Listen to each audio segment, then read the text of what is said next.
Hey, this is Amazon Duke coming to you live from Wyoming. Today's date is January 11th, 2018. What a wonderful, wonderful week we've had. Um, Mulvaney took down Elizabeth Warren's little slush fund with courts ruled in Mulvaney's favor that he is standing Secretary of Consumer, uh, God, whatever it was, CF, AC. Miss English can go pound sand. So we killed off Democrats' slush fund by putting Mulvaney in there, and that was wonderful. We also, if you'll remember back, Jeff Sessions took care of their slush fund in the Department of Justice. That's how you do these Democrats. You got to cut off their slush funds, because when you look back at all the maps and what is it, the electorals and everything like that, these guys only win along the coastlines. They don't win anything inside the United States, where in reality, 90% of us live. I mean, this was all set up a long time ago, and it was always gerrymandering. I saw that down in what was it, Virginia, that they overturned Republicans' so-called gerrymandering. What do you call a superdelegate? That's gerrymandering. So we're going to have to take care of some of these liberal-ass judges who think they can be activists from the bench.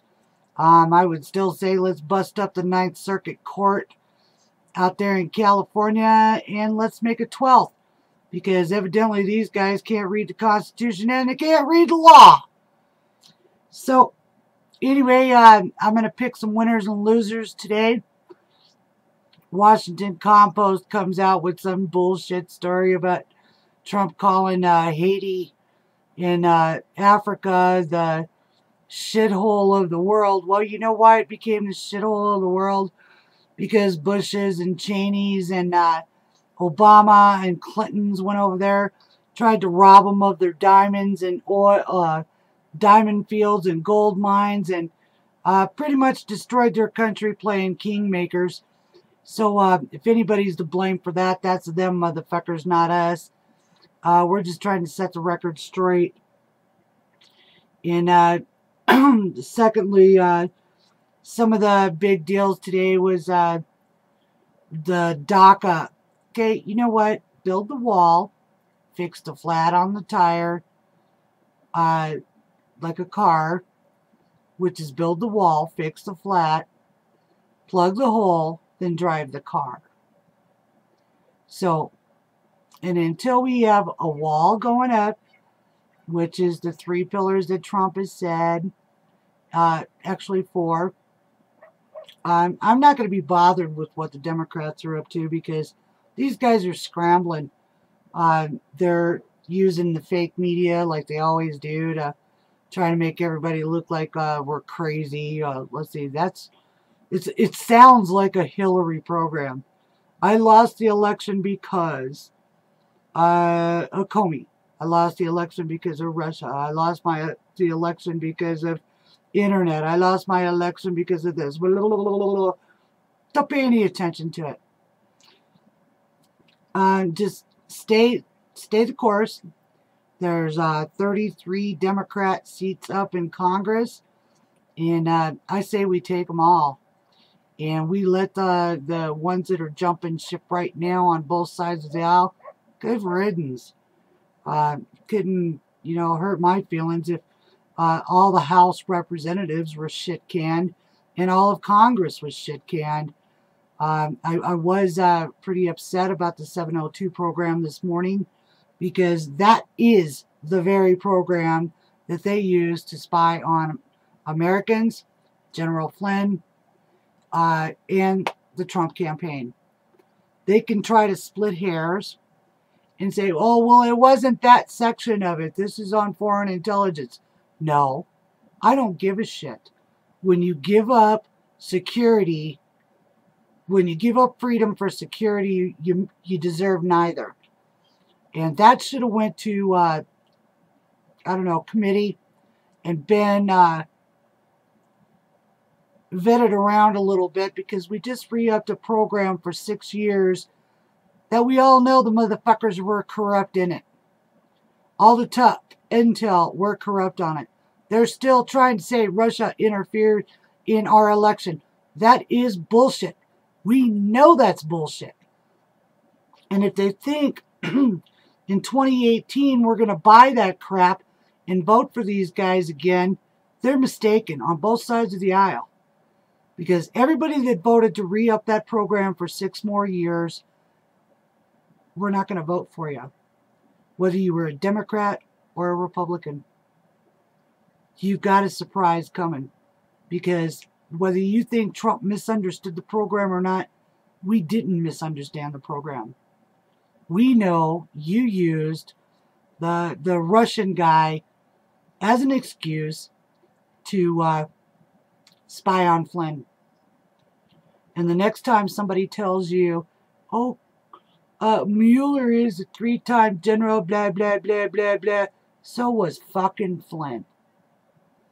And he did this country more justice than that motherfucker did in his whole 30 years. So don't try to compare Mueller to Flynn. Okay? It's not going to fly with most of us Americans who actually learned history. Maybe not with the millennials that are being taught by liberal fairies in colleges, but us that actually went to school and actually studied history knows there's no comparison. So today's big thing for me is this DACA shit. Don't hold my military soldiers hostage because you want to build your base, boys. Democrat Party, you're pretty much dead in our book. You guys have fucked over yourselves and shot yourselves in the face so many ways. I can't believe you still managed to go out on stage and keep a straight face.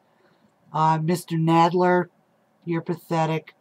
Mr. Mendez, you're pathetic. Schumer, Pelosi, Feinstein, McCaskill, Warren, Sanders, Hillary, Kamala Harris.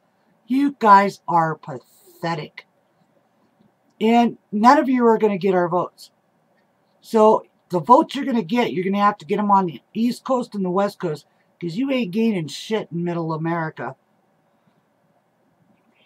Let's think about this a little bit too. I have a couple of suggestions for DACA. They never get voter rights.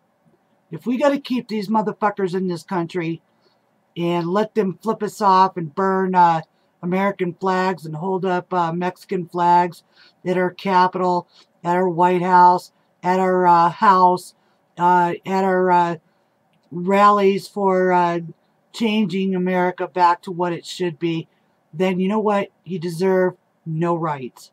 You deserve no voter rights. I was upset with the voting rights, or the voter voting rolls that are not going to be cleansed. We still have so much voter fraud. It's pathetic. So all I can say on that is we all need to be a part of our local voting polls and go there and watch and see who's bussed in. Project Veritas showed that to us, that there was a lot of voter fraud. It's been proven to me, as far as I'm concerned, by video. Most Americans are audio or video learners. Most of us older groups, it helps a lot, because then we don't have to sit there and read, 9 paragraphs of bullshit to get to the end of it to find out that the whole article is bullshit. So, with that, I'm going to suggest that they never get voter rights. We build the border law or border wall. We cut off chain migration. No amnesty. And you know what? We don't need to take in anybody from any country. Not at this point. Not with these Islam nutbags. I grew up in Michigan, Detroit, and I can remember what Dearborn, Michigan once looked like. And it doesn't look like that anymore. I would be afraid to go up there without my Glock strapped to my side, and the first fucking Muslim that walked up to me and tried to give me shit, I'd blow his fucking head off. Okay, because I'm over it. This is my country, and I love America, and that's just the way it is. Twitter's been censoring us. Facebook has been censoring us. And a few guys are taking them to court. I congratulate them on that. Paul Manafort is suing the FBI and the DOJ. I congratulate him on that too. Nobody should wake up at 4 o'clock in the morning and have his old lady frisked like she's some kind of fucking drug whore. The man earned his money, worked for his money, and paid for his money. I remember a lot of Democrats who, Podesta specifically, that waited 3 years to turn in what he had made off of his fucking bullshit out of Russia. So this is a double standard. And again, it's protect the Clinton, Obama, Bush's asses. So with that, I hope I didn't overload your head. This is adult content. Watch at your own risk. These are strictly my opinions and what I've researched. And let's start with the first one tonight. My winner of the day. Because we can't get on legislation. In 2013, we were in a similar situation to this. Now, the minority party, at that point being the Republicans, were slowing down the process in the Senate on nominations to the Democratic Party, at that point the majority. And so Republicans and Democrats sat down together and said, this is a problem. We cannot get to legislation. Republicans and Democrats together with 70-plus votes made a 2-year rule change in the Senate, the 113th Congress. It was a simple rule change. 2 hours of debate for a district court judge, 8 hours of debate for just about everybody else, 30 hours of debate for circuit court, Supreme Court, and cabinet nominations. It was a bipartisan agreement that worked very well for that 2-year time period. And then at the end of that 2-year time period, it had a sunset on it, and it expired. The hope was we would relearn how to be able to do this. Now, I wasn't here in the Senate at that time, but I've talked to multiple people about that process. What happened instead was, during the first year of that, there continued to be ongoing frustration, and so my Democratic colleagues used what's called affectionately the nuclear option, to be able to change the rules of the Senate to say that they can bring individuals with only 51 votes, not 60, and then they used the rule on top of that they had changed to bring people at greater speed, which they did. And for the rest of the next year, used it that way. We now come to this time period. Let me give you an example of what I'm talking about in the frustration of this.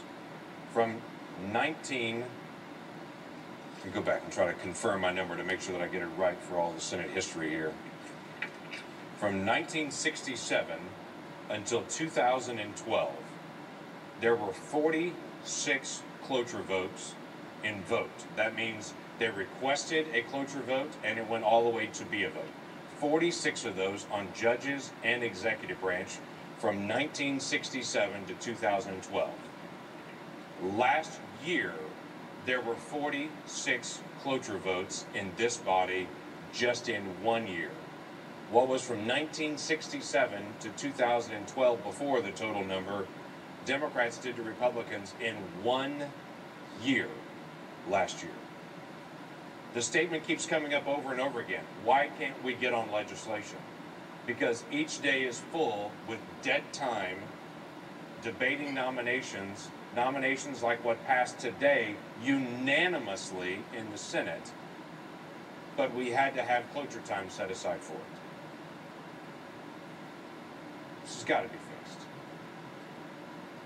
The rules of the Senate are set by the senators. In 2013, the senators stood up and said, this has to stop, and fixed it. I am recommending again that the Senate once again implement the same rule that Democrats led Republicans to do in 2013, now in this year, and instead of doing it for one Congress, make it the rule. If it was a good idea for Democrats in 2013 and 14, why is it not a good idea for Republicans and Democrats now? That simple rule is, when we can't agree on a candidate, we would only have 2 hours of debate on a district judge. This week, remembering for the entire week, it took the whole week to do 4 of them. We could do 2 hours of debate for each one if he's a district court judge, 8 hours for just about everybody else, or 30 hours of debate, Supreme Court, Circuit Court, and cabinet level nominations. You would think that that would be a slam dunk. So far it has not been. For some reason my Democratic colleagues say that rule was good for us, but it's not good for you. And it's not good for the future of the Senate. I believe that it is. That it was a fair rule then, it's a fair rule now. Enough debating about the rules of the Senate. Let's get on to the business of the Senate and to actually do what the American people sent us here to do. Interestingly enough, there's also a very obscure rule in the Senate called Rule 31, that if at the end of a year there are still nominations that are pending out there, that those nominations would have to be returned to the White House and they'd have to start all over again. Now the Senate can agree by unanimous consent to say, okay, we understand these are all in process. By unanimous consent, just agree to those things and to be able to hold them on the calendar. Let me give you an example of that. Under President Bill Clinton, at the end of his first year, there were only 13 of his nominations that were sent back to the White House. After the end of George W. Bush's first term, only 2 nominations were returned back to the White House. After President Obama's first term, only 8 were sent back to the White House. After President Trump's first term, 90 were sent back. Let me review again. Bill Clinton, 13. George Bush, 2. President Obama, 8. President Trump, 90. I don't think my Democratic colleagues understand that they're continuing to amp up the volume of obstruction, saying someone's obstructed us in the past, so we're going to do it 10 times to you. Understanding, well, all that leads to is the next time Republicans are the minority, we do it 10 times again, and it makes this worse. There is a way to fix this. We should come to that mutual agreement. We should resolve the rules of the Senate. We've got to get on to budget. We've got to get on to children's health insurance program. We've got to get on to intelligence issues. We've got to get on to immigration. We've got to get on to infrastructure. We've got to get on to a lot of other things. But we're stuck debating people that should be an easy one for us. I'm recommending to this body what my folks used to say to me: what was good for the goose should be good for the gander. If it was a great rule when Democrats were in the majority, it should be a great rule when Republicans were a majority. Let's just take clean, fair rules, apply it to everyone. Let's move on with the nomination process, and let's get back to the business of doing legislation so we can get this resolved. With that, Mr. President, I would yield the floor. Wasn't that just awesome? Can you believe that? At the end of the year, after a president is elected, Donald Trump is still waiting for 90 of his picks to be confirmed. Bush waited for, what, 8? Obama waited for 9. And at the end of the year, it's scrubbed, they're all confirmed, and we move on to business. Can you believe what the Democrats are doing? Yes, I can. It's been obstruct, obstruct, obstruct. You know, why do we even have these kind of people in office? I can't believe that America, whether you're on the left or the right or down the middle or split-tailed, why would you elect people that are just nasty? All they give a shit about is keeping you on the public rolls and the public doles so that you are slaves to their decisions. Wake up, America. You can do better than this. And I'm not saying that Republicans are innocent. Look at shit-stained McCain. You know, Flake. I could name a dozen of the Republicans, too, that are just Corker. You know, Corker and Senator Warner from the Democrat Party fucked over Georgia and had inside trading on housing market down there with a guy named Lucan. Yeah, because the woman up here in Wyoming that was that way was Lucre. So he's Lucan. You just need to do a little research. I know the internet's starting to try to scrub this stuff, but when you come across something, save it. Do what I do. Video it. Because then no matter how many times they scrub it, you still have it. and you can upload it again.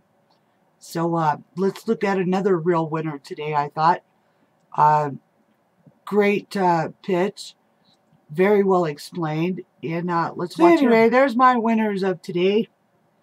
I think we'll just not give losers any air supply by even bothering posting their stuff. Let them do the work. I'm going to post the good stuff today. We still love our President Donald Trump. We're still going to fight for you. And we're still going to fight for America any way we can. And this is Amazon Jude signing off from Wyoming. God bless America.